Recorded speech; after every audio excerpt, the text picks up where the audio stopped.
Hello, apparently I'm live. Hi, I am trying a live stream.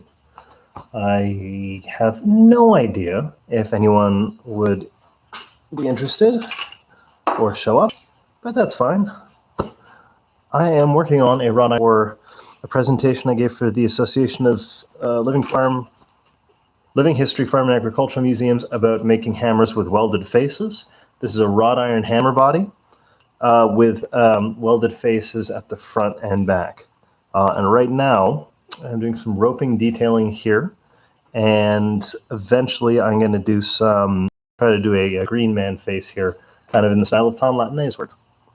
So this is my first time doing some of this, so I am exploring as I go. I will sort of maybe watch the chat, but honestly, I'm just out in my garage working today. Figured I'd turn on the camera and see if anyone wants to chat. So here I am. Also, if you hear me laughing for no reason, I'm listening to a podcast called Hey Riddle Riddle. That's pretty funny.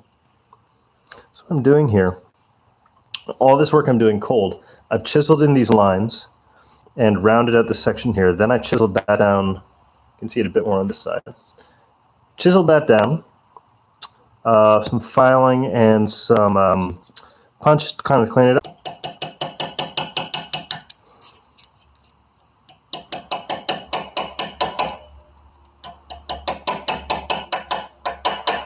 So I'm trying to come around the corners here just to give it a more natural kind of rope shape. I'm taking off very, very fine little slivers here as I go. Oh, and I don't normally wear glasses, so it's very easy. Have my eyes go buggy when I look away.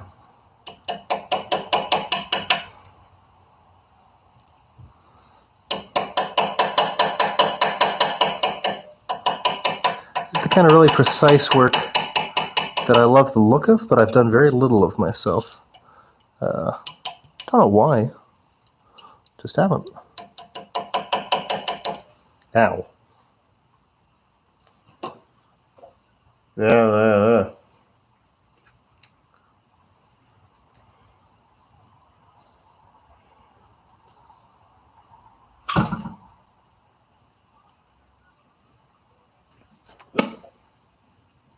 Fucking metal splinters.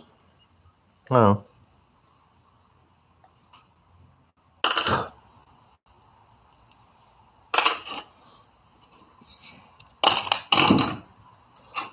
Really easy to lose your tools when you've got to look around every couple of seconds before you realize that you're wearing glasses that make it almost impossible to see.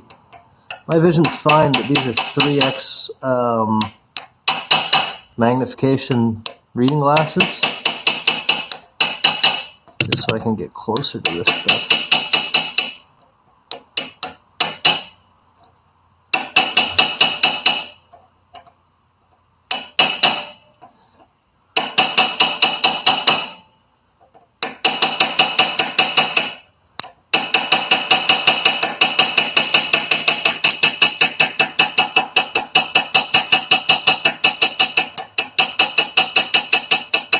Actually, let's do a broader one.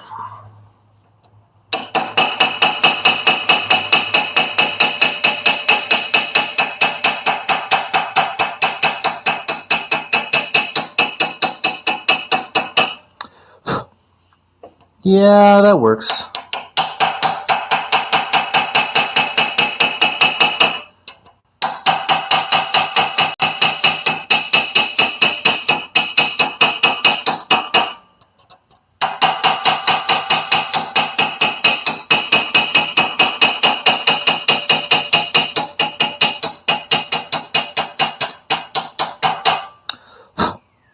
Okay. Can more or less live with... Whack the damn thing. Oh, hello, one person. I'm a guy, and I'm making a hammer pretty. That's basically the summary of what I'm doing here. So I'm occasionally looking over to the chat. So if you want to see someone doing detailed work on wrought iron hammer faces and ask me some questions about blacksmithing in general, you go right ahead, but I probably won't see you until I look up because this takes some concentration. And now I'm just using the angle of the punch here, of the chisel here, to actually round out some of the interior shapes of the rope. So I can take it here, and with a bit of angle change to change, I can try to flatten out those shapes there. Let's see if I can get you a better angle. No, that's not better. My high-end camera setup here is an old music stand that I've got a webcam clamped onto with a little bench clamp. So you're getting what you pay for here.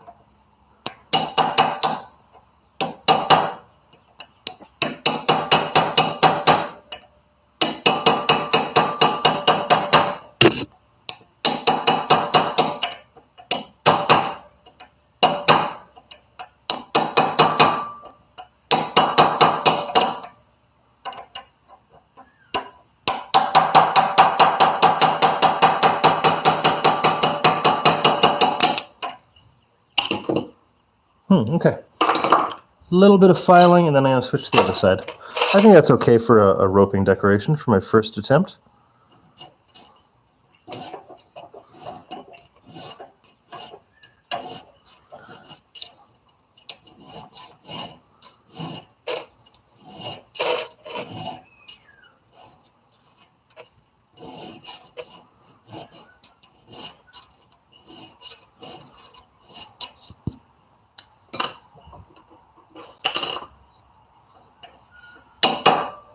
Hey, good morning, Mark. Centennial, I'll go with that. Yes, it is. Good morning to you. It's 1:36 in the afternoon where I am, which is Ontario, Canada. I'm not in a blacksmith shop. I'm just in my garage here because of COVID. Ontario is under a provincial lockdown, so I can't go to where my shop is. Although I have this nice new forge I want to fire up. I still haven't had a chance to fire it up. I did a little mini episode on it a little while ago, but hopefully once things calm down, I will be able to give it a shot. Okay. Let's see here.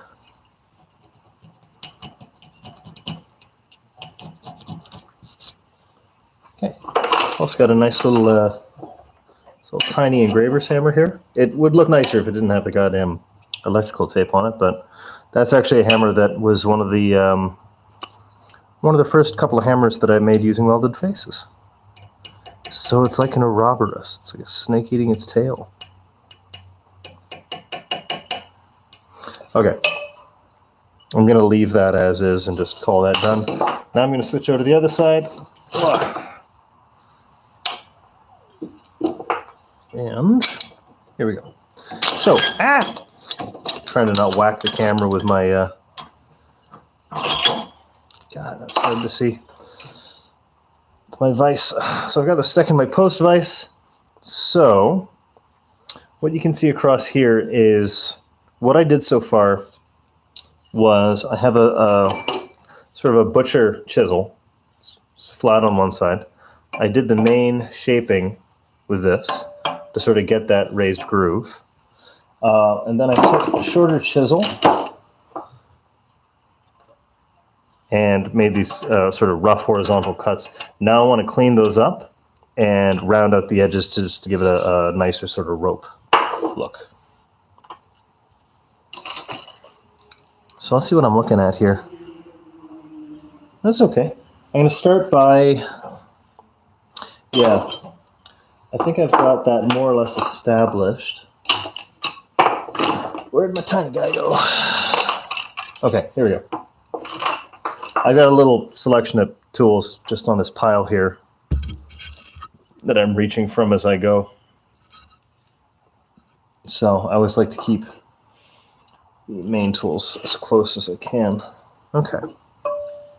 So first I'm going to clean up the, oh, not with that one, that's way too big. Going to clean up these cuts across.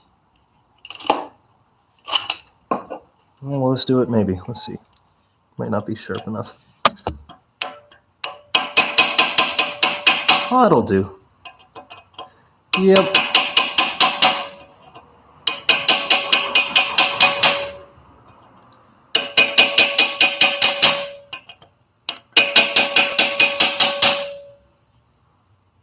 Okay.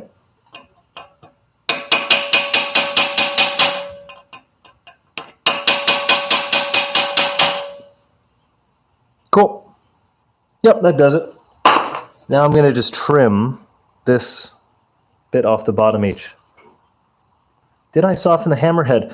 No, this is actually fully tempered, but it's already heated and tempered. I'm probably going to put another pass to the forge anyway. So I made this hammerhead. I'll show you the whole thing, actually. There we go. This is a wrought iron body with welded faces. The weld, the steel is here and about here. And I'm not doing any carving on the faces there. So those are the steel. The rest is wrought iron, and it's very, very soft. So I can do pretty much all this work cold. I'm not even worried about collapsing the eye because I am using very little force to do this. Now, is there an angle I can get that might look a little weird? Yeah, let's try that. Also, I have these aluminum jaw covers on my vise. I like these a lot because I find they're a little grippier on the steel, and because they're softer. And they're the easiest things to make. You just take a flat piece of aluminum or two, put it in, clamp the vise, whack it down, and then you can just, all I did was just sort of hammer it. It was vaguely in shape, like very, very little. And these just clip on and off. There's an F on the front and a B on the back. Pretty straightforward. I like these. I like the aluminum better than the copper. I know some people will use copper for this. Copper leaves a more visible residue, and you also have to worry about it rusting a bit more. The aluminum rusts pretty much instantly in presence of oxygen, so it's just a very nice, stable surface, and it's cheap. These are just two pieces of scrap aluminum. So, okay. So I'm going to start trimming up these bits here. So right now these are kind of diamond shaped, and I want them to be more sort of rounded, sort of like rope, because that's what the idea is. So I'm going to start at the sides here, and I'm going to kind of come around as I go. That's the thought anyway. I'm still working out my process here. I'm basing this on work I've seen done by Tom Latané, who, if you haven't seen his work, he's probably the most incredible metal artist, especially in terms of traditional blacksmithing, that I've seen. Member of the Patient Order of Meticulous Metalsmiths. I'm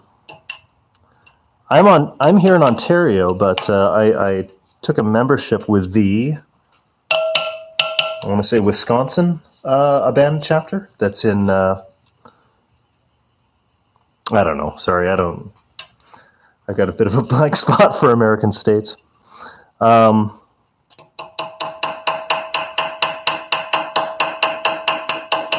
Is Wisconsin near Milwaukee? Like, is Milwaukee in Wisconsin? I don't know. I'm not like Johnny Geography man today. So I'm just taking very gentle shavings off the edge here. It's very simple style of work, and all it takes is time. It's not. It doesn't take an enormous skill level. It just takes time and practice. Although I suppose that's what you say about anything that requires any skills. It takes time and practice.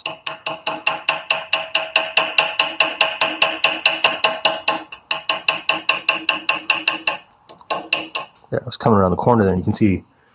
Can you see? Yeah, I can sort of maybe see. Share a link to him. Sure.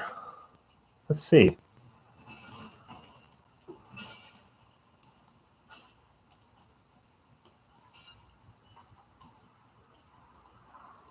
I'm assuming it's Latin because it's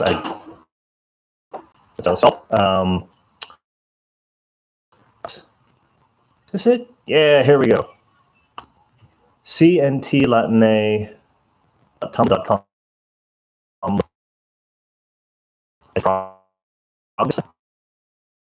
Cool. So copy and over in the link. There you go. Nope. That did something else. Okay, there you go.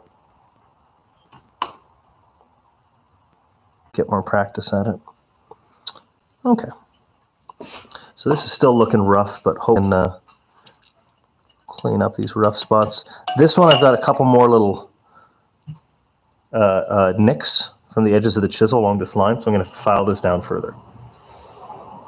But first I want to finish this. So my plan with this hammer is I'm going to, entirely as a hobby, I used to be a heritage interpreter at a living history site. I still work in living history, just more as an administrator now. But I still just have a ton of fun with blacksmithing. I just enjoy it. There we go. Actually, if we're doing traditional stuff, I'm just going to grab something real quick here.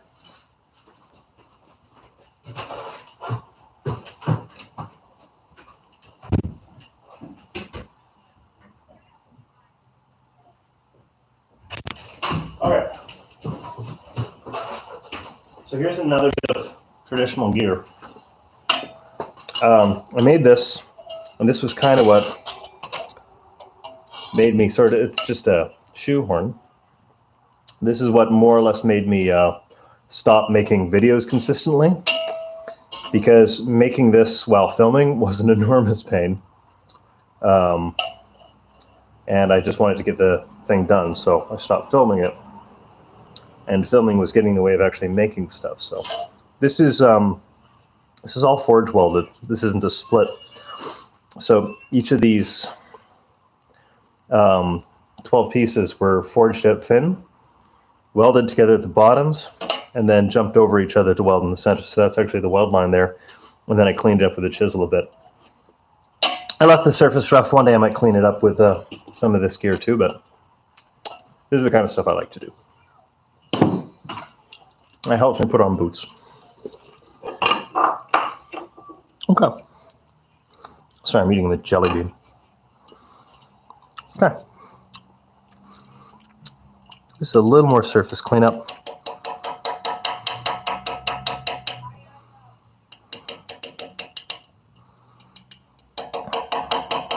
It is kind of funny how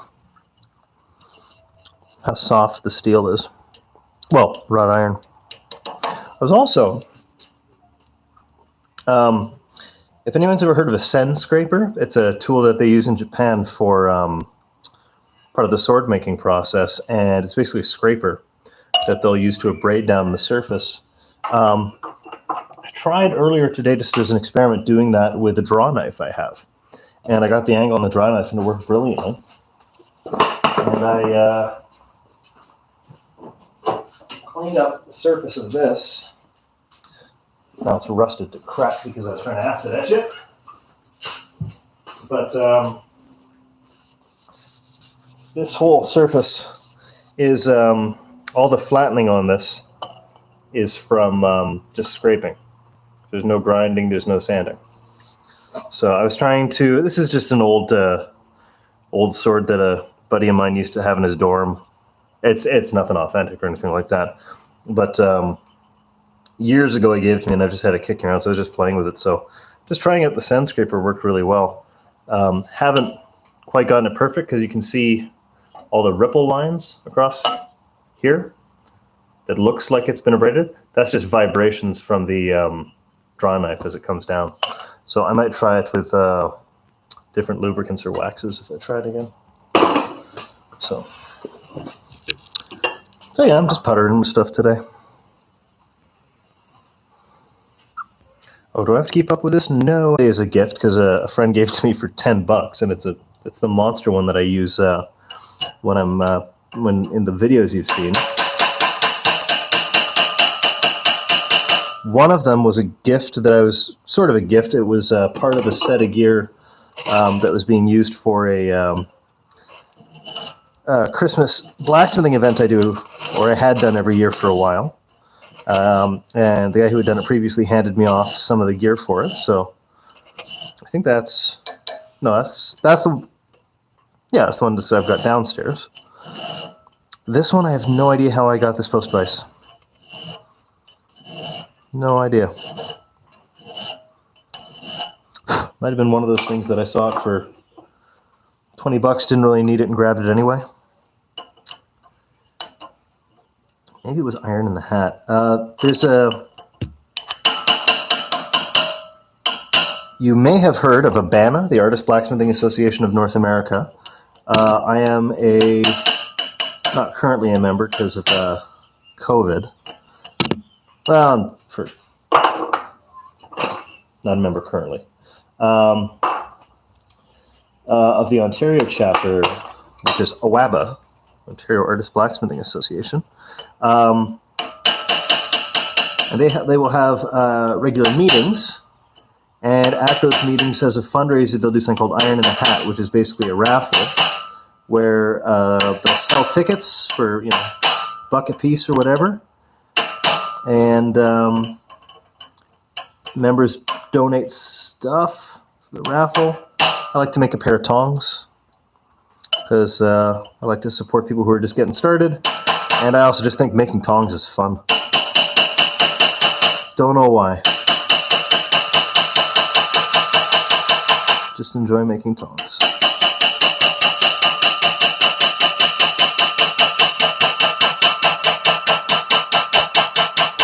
Let's see. Oh yeah, that'll do. Okay. Sharper chisel now.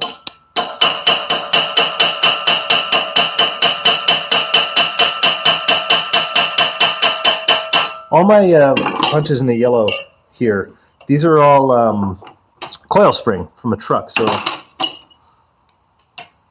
it's what, 3/4 maybe? Something like that.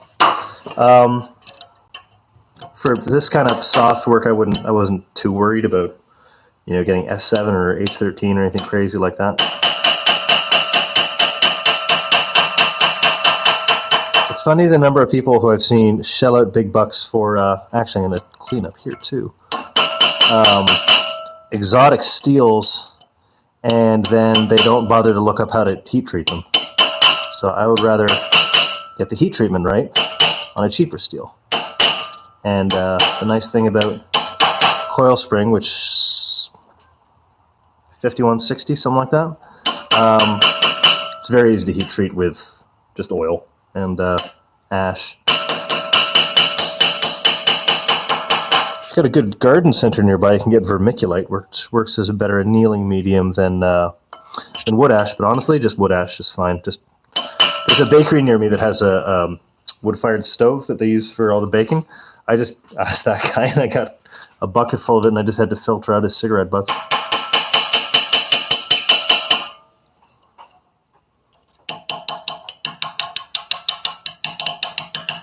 I think I have made a tiny, tiny cold shut here. Yep. I've got just a tiny sliver here I got to work out. Once I'm done with the roping, I'm going to see where I'm at. I might kill the live bit while I do some more planning on the face, because that's going to take the most time. I don't know if I'm going to do the face of the flower, but we'll see.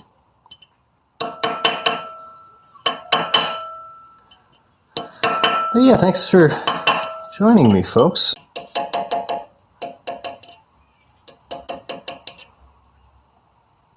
I'll do this just as a push. Oh no, I dropped it. Incredibly tiny chisel, where did you go?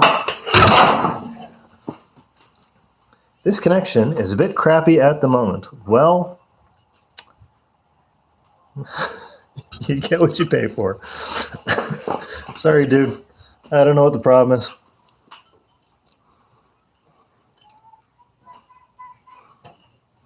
Yeah, this I can just do as a push. Do I have a palm handle for this guy? Yes, I do. I'll take it off this thing now. There it is. Okay. So I've taken my chisel and I've just put on a handle, so I'm just going to do this as a push.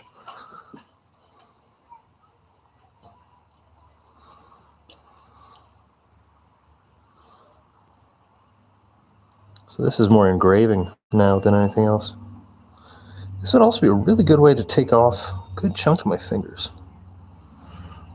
So ideally I'll avoid that. Oh, you can tell I lost a fingernail not too long ago. Most of it's back now. I was actually setting up a post vise on my new forge, and it slipped, and I got crushed between the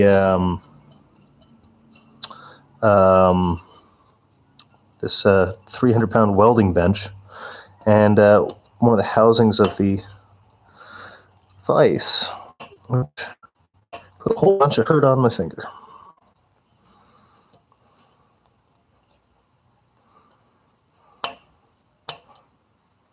There we go. Yeah, this is a little easier, just using it as a push chisel. Did I make this one? Yeah, I did. I think this one's actually an old file that I had to anneal the crap out of. And then really, really touchy with the heat treatment because it's very... The only thing that makes me nervous doing this kind of move with a chisel this thin is on the turn, where I'm going to snap little chips out of the tip here. So far it's holding up.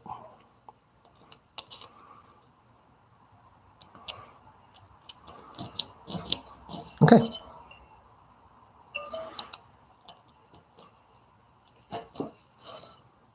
Okay, cool. I'm going to leave it at that. A little bit of filing, and then I'm going to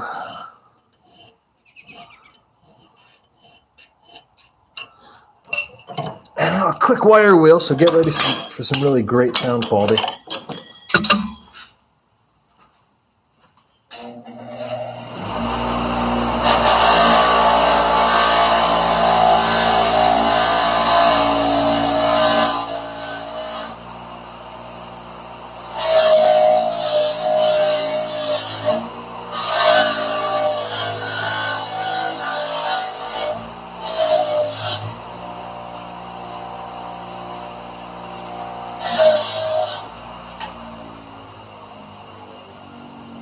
There we go.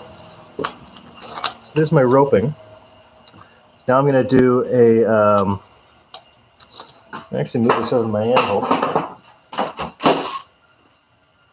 going to put a fuller line down the center.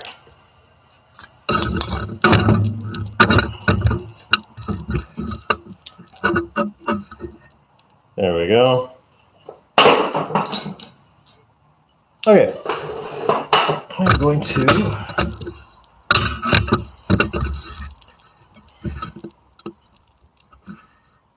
okay, so I've got the roping done here, and the wire wheel really cleaned up a lot of the little bits here. Now I'm going to put a fuller line on all four sides. So I'm going to use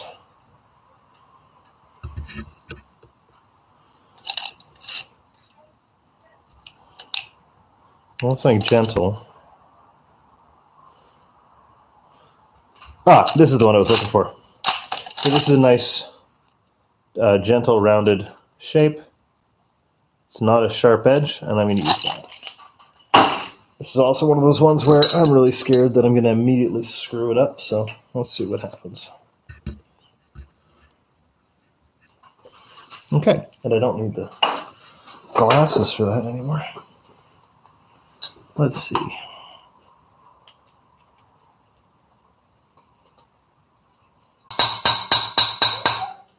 Gotta push it this way.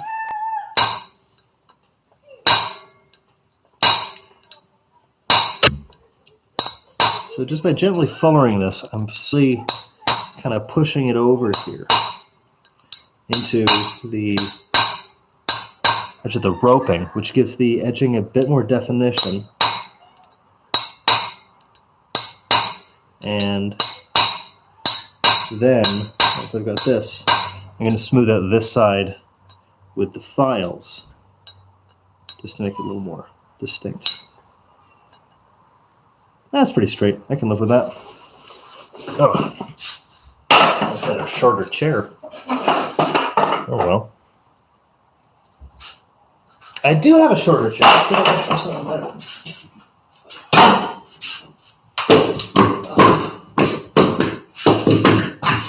Should have wished I'd put $500 in Bitcoin back in 2010. That would have been a good wish.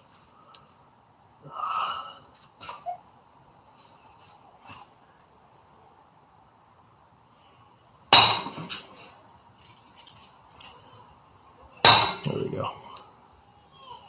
I give myself about 50-50 as to whether or not I hit the camera with my hammer. I say about 50-50.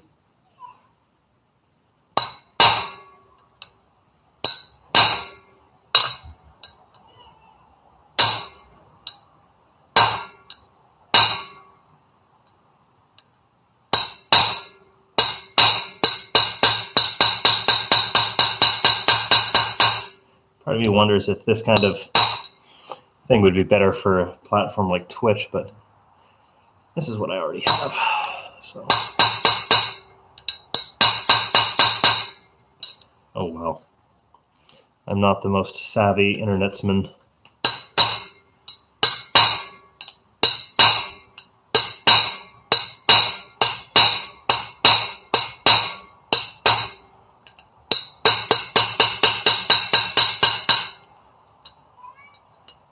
I can live with that. So you can see, maybe, what I've done here is I've added in that fullered area.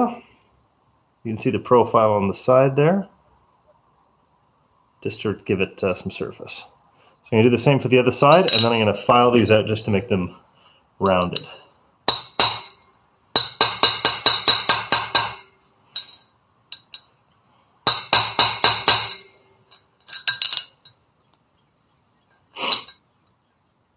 Let's see. It's always the first one that makes me nervous.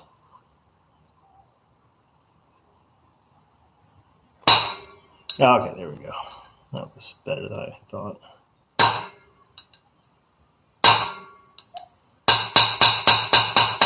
Okay.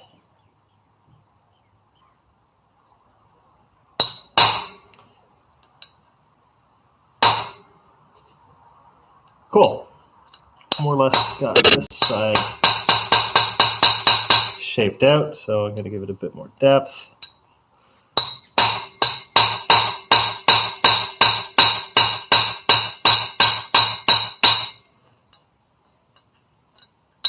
That's nicer. Okay.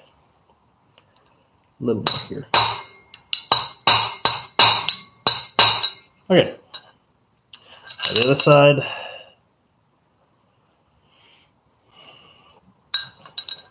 For anyone watching, I am happy to take Q&As. Been doing blacksmith for about, I think, 15 years now. Yeah, at least. So this isn't my only area of interest as far as blacksmithing goes. So if you've got any questions, just let me know.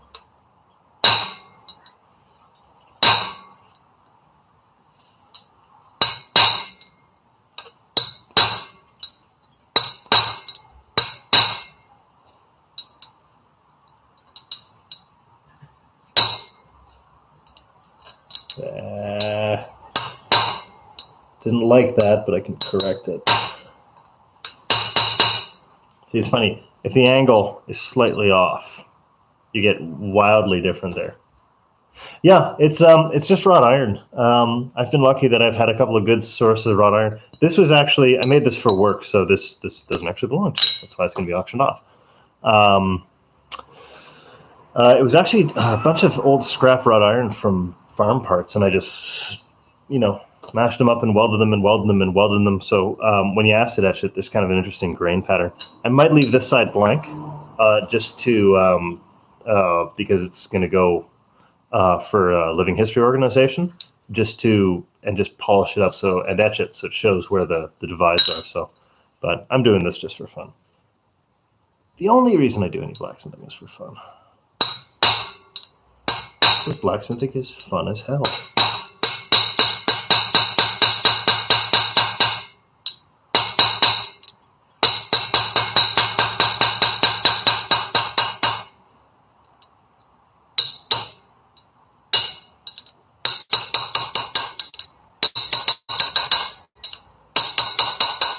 Just drawing the edge around here.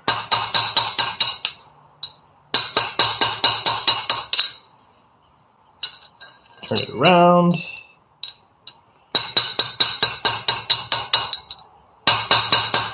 Oh, drifted a little there. But that's okay, because I was going to file it there anyway. Get a little more down.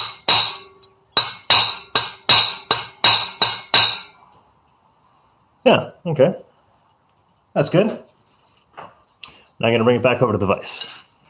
How did I start blacksmithing? I actually started as a historical interpreter at a living history site. So I was the guy, get ready for some wonderful camera work for a second here.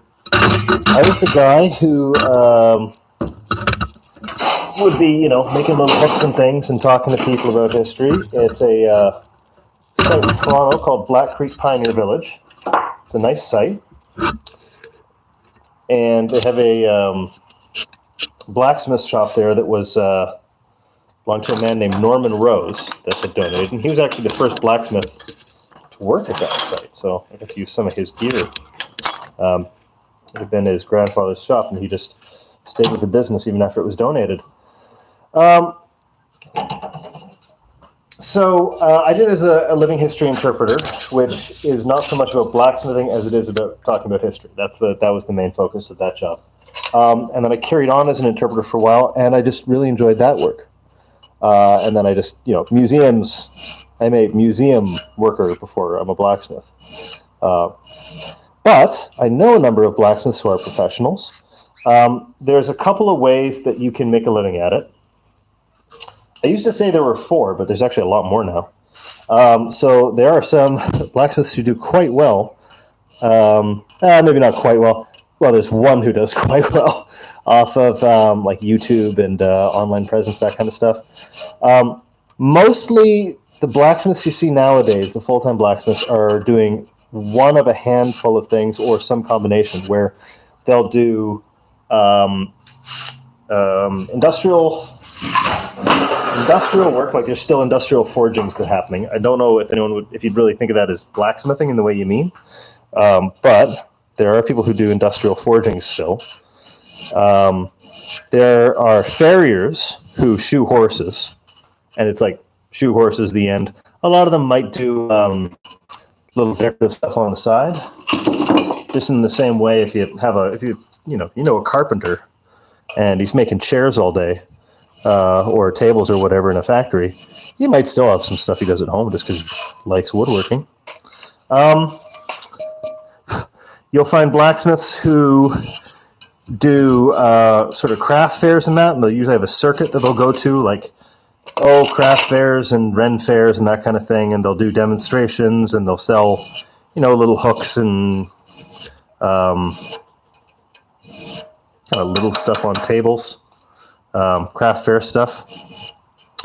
There are blacksmiths who, I think this is what a lot of people want to do, who are doing gates and fences and railings, the really nice kind of ornate decorative stuff, classic Age of Ironwork kind of stuff. That is pretty few and far between. And the ones that I know, it's very much an artist's living. There's one person I know who, visiting their shop, they'll be like, "Oh, don't pick up the phone. That's just another creditor." Because any kind of artist living, it's feast and famine. It's you only get money when when people want to buy your work. So that can be a really tough way to go. But some people make a living at it. There are people who do a lot of knife making, and there's a whole collector's market for high-end knife making. There's a lot of really, really crummy knife makers out there who will try to make a living, but those don't usually stick around for too long. The trick with knife making is you're riding a line between artisan craftsman and production shop. It's a very, very fuzzy line between there, because if you want to make money on pretty much any blacksmithing, you'll have the stuff you want to make, the really kind of cool, engaging stuff, and then the bread and butter stuff. So like making S-hooks and little Christmas ornaments and that stuff sells at public fairs and things, but it's not the most interesting or engaging. And yeah, you can make them all one by hand, or you could make some jigs and things that make it really faster. That starts blurring the line for production. There's a lot of knife makers who will have pre-cut blanks, or they'll cut out blanks on a CNC machine. It's not saying they're doing bad work. It's just the reality of the business. There's not too many people who make a living just making beautiful ironwork sitting in a shop somewhere. That kind of stuff's pretty much gone. And then, of course, there's YouTubers. So I understand that Alex Steele has made a very, very good living for himself, and more power to him. Don't know how many other blacksmiths there are that actually make a living at. Trenton Ty, who runs Purgatory Ironworks, he's got a really cool channel, and he does a lot of really neat work. And he's kind of a big personality too, but he's not quite as bombastic as someone like Alex Steele. It's a more kind of low-key presentation style. He does really cool stuff. And I think on his file's gunking up. I think on his Patreon, he is starting to work through the Sorber collection, which is a book that came out years ago that has the details of one guy's private ironwork collection that has some beautiful historic stuff from Pennsylvania in the early European settlement period. Really, really nice stuff. So I'm excited to see that. Since I'm at it, I could plug some other people. There's a channel called DF in the Shop. I like him because he does a lot of the kind of fine detail stuff that I enjoy seeing too. And it's a good one to check out. And of course, Mark Asprey. Mark Asprey's great. Back and forth without lifting it, because the teeth only cut in one direction. But on wrought iron, I'm not worried about filing it out. I do, however, keep getting little chunks of crap in the file, which I don't like. You can feel it as soon as it happens. The file skates a bit more, and you can start seeing sort of more damaging lines showing up.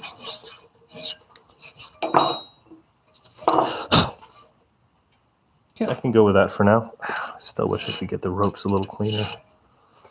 But this side's coming out okay.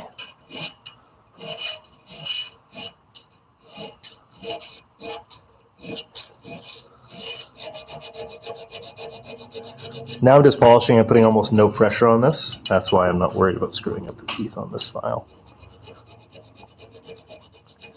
I've got a lot of these files.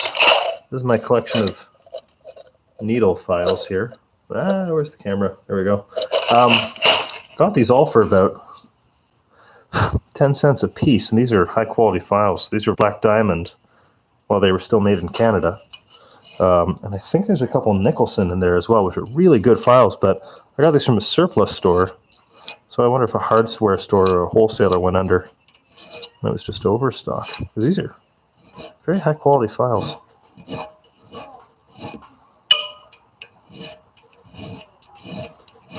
I had brought them along to a blacksmithing event and showed them to one of the older fellas, really, really talented blacksmith named Lloyd. And I showed them to him, and he went, "Where did you find them?" And I was like, "Oh God, is he gonna buy them all up before I can get there?" So.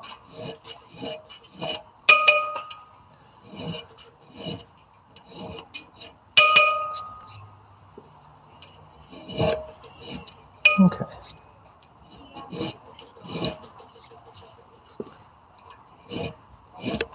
Yeah. Okay, I think I can go with that.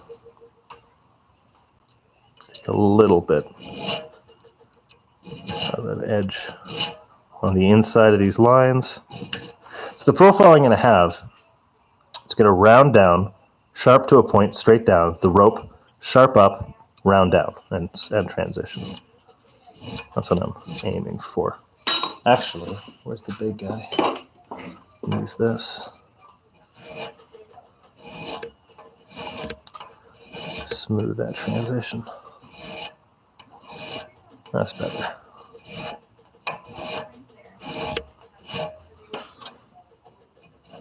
I just want to make sure I don't file over any of the details I've put in.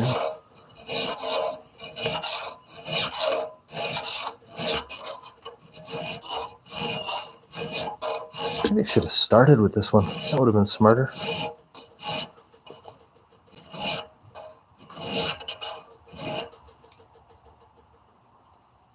Oh, that ticking is my bench. I keep hearing this ticking noise. No idea what that was. Yeah, you can make a living in blacksmithing. It's not easy, but it depends on how you approach it.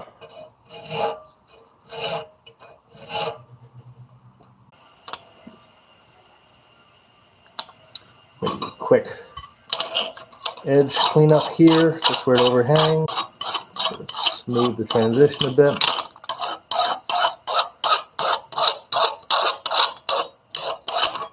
And then for me, the next step is going to be to work out the design either for this end or for the face here. So there we go. So there's roping with some detailing. You can see, if I was better with the camera, you can see on a profile there what I've got. And there we go. I think I'll leave it at that. So thanks very much for watching, folks. Yeah, well, there's two of you, so I can say folks. So I might try this again sometime. We'll see. Anyway, have a good one.